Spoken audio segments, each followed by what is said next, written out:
Hello hi friends पुणी गोटे नवा ब्लॉग आपण मान आज आमर गोटे दुखर दिन विषय जेहेतु मरण होली आज आम यूथ आम पाकालमा यूथ समस्ते जहाँ काठ आने आम जाऊँ कल की जेहेतु आमर परंपरा रे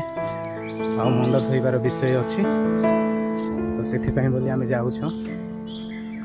आम बाडा भी जोटा कि आम हिलटा अच्छी से जाकि काठ आणबू एपटे आम सब मका चाष होमती सब जाऊँ बहुत परिश्रम करके बाट भी रास्ता भी ठीक नाला आम आसुँ आम आसिक पहुँची जाइछू ठीक रास्ता पाई जाइछू आम ऑलडे आम एपटे ही आसी था जेहेतु चाष बासर समय तो से बोली एपटे सब रास्ता बंद कर आमती आसिक पहुँची जाइछू।